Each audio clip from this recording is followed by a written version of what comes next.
Hi, welcome to First Aid. This is the first module for First Aid, and I'm just going to be going through week one, starting off with the emergency procedure. What you need to tell the students is that the emergency situations need to be identified, and that they have to do that quickly, and they need to do it correctly. Because that's going to save lives. Also, someone qualified is to do this, and that means someone who's been trained, someone who's done the first aid course and has obtained the certificate for the first aid course, for example, the one that you're doing now. So the first step is the taking charge of the situation on arrival. So that means that you need to tell the people that you are a first aider, and that they need to get out the way so that you can deal with the situation. And then you call the attention of people around you. You then assess all the hazards around there. For example, you don't want to leave someone too close to the middle of the road in case a car might actually crash into the person. So you get rid of all the hazards around the situation. And the fourth thing you do is you obviously identify yourself as a first aider. So basically, when you come in there, obviously when you take charge of the situation, you can either tell them that you're a first aider, or you can certainly start doing the things that you need to do immediately, like the hazards, and just letting everyone know that you are the first aider. Now, when you attend to the victim, the first thing you do is you study the scene. So you need to see what happened, what could have happened, what does the patient look like. In other words, you do a primary evaluation of the patient. You then check the victim, and then you will call or get someone else to call emergency services, for example, an ambulance if need be, or some form of care worker, or company or institute, or anyone who you can have on your books that will be able to come and help. After calling these emergency services, you then can do the appropriate care, which is obviously what this course is really going to be about, to be able to identify the situation and to be able to do what you need to do to assist the patient.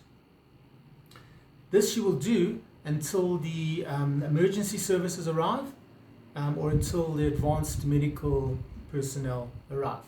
So that is the emergency procedure. The next thing you've got to look for are what are the critical injuries. So there are three main injuries that take preference over all others. In other words, you look for these first. If these are the problem, then you will take care of, for example, injuries to the head, the neck, or the spine, or the back. So those three are the most important. Then you look at the breathing, if the victim's struggling to breathe, and then you see if they're able to move or use any body part without experiencing pain. And any of these obviously require careful attention. The most important being the first two. In other words, those injuries to the head, neck, and spine, and of course the breathing. All right. The next thing we do is we administer the first aid.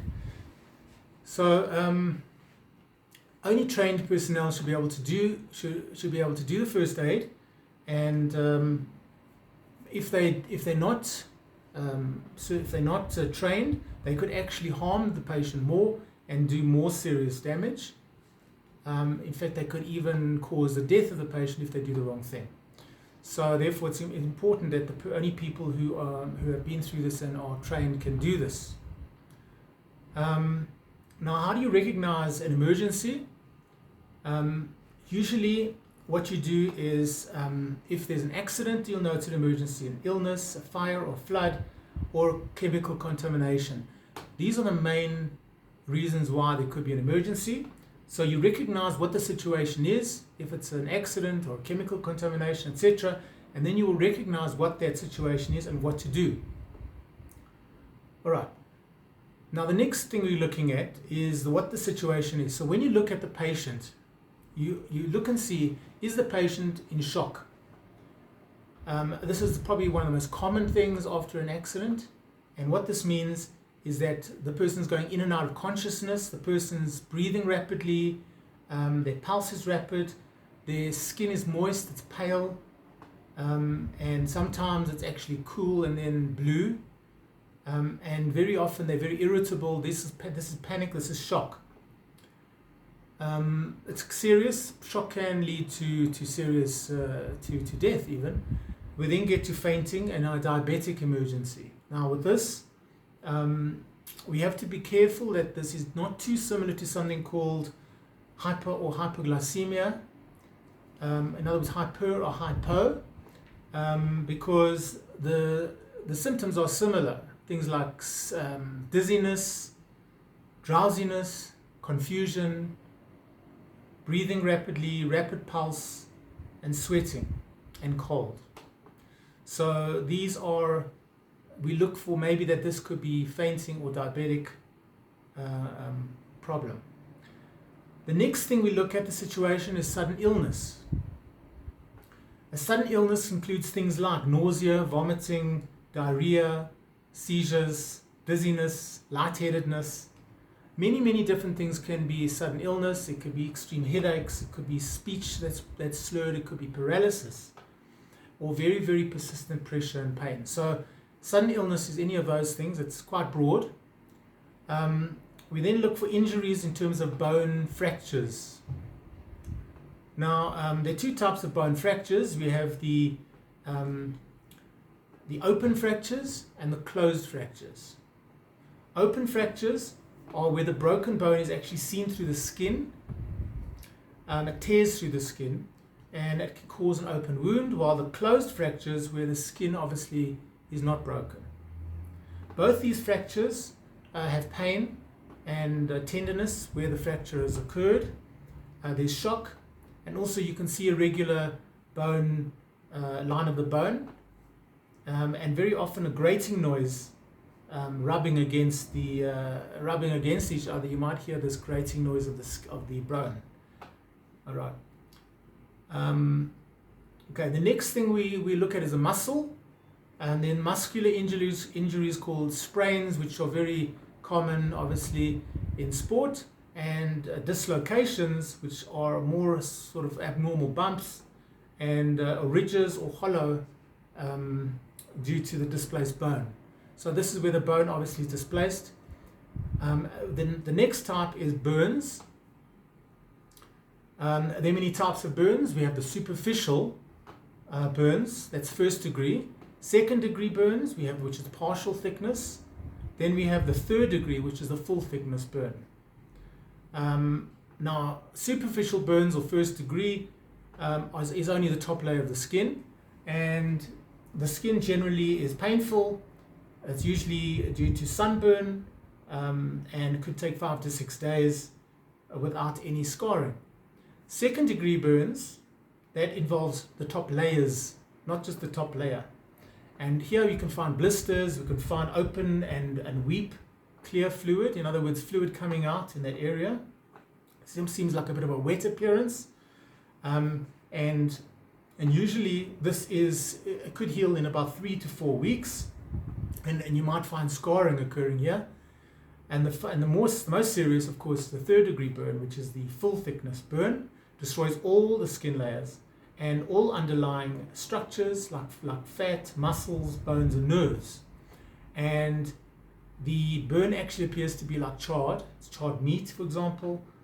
Sometimes it can appear white and extremely painful. It's swelling. There's nerve endings are destroyed, and this is actually critical, and immediate medical attention would be required here. Remember, all burns also continue to burn unless you put some form of burn shield or some form of medical application. Otherwise it will continue burning. So cold water, anything like that would at least retard the burning, which would only get worse. Okay, next we look at critical injuries. Now the critical injuries, again, we mentioned the three most serious injuries to look for is the injuries to the head, neck, and back, and of course the breathing problems, and even pain to injured parts of the body, if there's certain parts of the body that are extremely painful, then that could even be regarded as critical. And of course, very, very severely broken bones also could be regarded as critical due to many other reasons of affecting tissue, organs, etc. Cuts. Again, we have different types of cuts, and really there are heavy cuts, light cuts, type of blood flow will determine how bad the cut is, or if it's an open wound. And just be careful. Cuts can cause things like shock, can cause pale, clammy skin, dizziness, shallow breathing, that sort of thing. And then finally, how do you deal with the head, spine, and neck injuries? Well, first of all, how do you know that there is this? Well, you can notice changes in concentration and consciousness. So in and out of consciousness, it could be a head injury or a neck injury.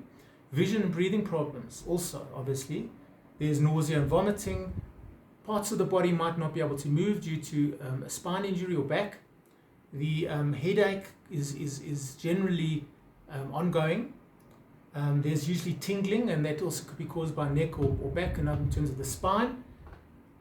If you see blood in the ears or in the nose, also there could be seizures and other things, bruising of the head, bleeding in the head, neck or back, etc. And of course loss of balance. So there are many ways that you can tell that there are these forms of injuries, and of course these are essential to check what's happening with the victim. Now let's then look at the next area, which is assessing the emergency situation. Well, the first thing is you need to judge how badly that injury or illness is, and there are 3 headings that you need to put these under. Starting off with the history. The events leading to that situation, maybe it was a head-on collision, maybe it was someone trying to cross the road, maybe it was an injury at a swimming pool, you don't know, but you need to have the events, that's the history. Then the signs that you see. For example, there are signs that a person's got a head, neck or back injury, or that they're breathing quickly, or anything relating to maybe the body temperature, their pulse rate, their skin color, etc. And of course the symptoms. The symptoms would be things like the vomiting, the pain, the numbness, all the sensations due to that injury. So we need some guidelines to help us. And the first thing is safety of the emergency area. So we need to know, for example, that the emergency area is safe. 2, so that includes, for example, if there's fire emergencies, and we will obviously be looking at firefighting and that relating to that at a later stage. But in the meantime, the emergency area must be a safe area away from where the problems are. The accurate assessment of the patient is crucial, because that also will determine how quickly the help comes and how effective the help is. And then assistance from the emergency services or the backup that's coming in, very, very important. And you must make sure that there is going to be someone emergency coming to help. All right, so let's then look at the steps, the actual actions that will be taken. Okay, so step 1 is making the area safe. So how do you do that? Well, first of all, you determine, is that area or the scene safe? Move a person out of anywhere where there's fire, or there's water, or there's an animal, or there are cars coming on, or anywhere where there's danger, move them out. Okay. Now remember, don't even start doing emergency care until you've moved them into a safe area. So that's number 1. Or even if it's in an unstable structure, building might be moving, get them out before you do anything. Next thing, once it's safe, you then determine what is the cause of the accident. So then you look at how many victims there are there bystanders who could help, that might have some medical training, what sort of information can you give about the victim and about the accident. And then you can also call the emergency services and then tell them exactly what the situation is, and they can then prepare and bring what they need. You then check the victim. So once you've now got the so-called history of this and you provided information, you then check the victim for the primary evaluation, which is a quick assessment of the life-threatening conditions, which are the breathing, severe bleeding, and unconsciousness. So if a person, for example, stops breathing, obviously that is life-threatening. Open the airway, give them CPR, give them artificial respiration. If the person's severely bleeding, then apply direct pressure to stop the severe bleeding and calm the patient down. You don't want the blood to come out. You don't want it to go into shock. You don't want there to be severe life-threatening conditions. So cope with that. And the third thing is unconsciousness, where you place the person in a recovery position, and you will learn about how the recovery position is. But essentially what that does, it prevents the person from their tongue from getting back, first of all, back to their throat, so that their breathing pathway is open, and the recovery position also helps in terms of the blood flow. Then you do their secondary examination. Now the secondary examination obviously would be once the primary is done, and the first thing we look for is we do an evaluation going all the way down, starting from the head down to the limbs. So you'll actually check all the areas going from the head down to the limbs and see the temperature, for example, of their forehead and their head. The pulse rate, what is that like? Their breathing, what is that like? Their eyes, are their pupils fully dilated, which means that they're close to unconscious? Are their ears and nose got blood in them? Discharges happening? Is their mouth foam? Is there the vomit that is affecting, or fluids that are affecting their breathing? Even false teeth, especially if there's an unconscious victim, then make sure then that is checked as well and taken out if possible.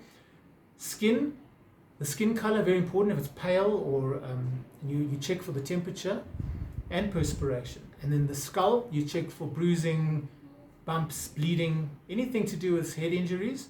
Neck, gently you check as well. And the neck, if there's pain or deformity, then it could be a fracture in the neck or the spine. So the spine, of course, you go further down and you feel along the center line to see if there are any irregularities. If there is bleeding, in other words, you'll feel that there's an area that may be wet or warm. Generally, you might assume that there's you could be bleeding, it could be some form of seepage going on. There could be a fracture of the spine. Hopefully, you can deal with that. We'll then look at the chest area.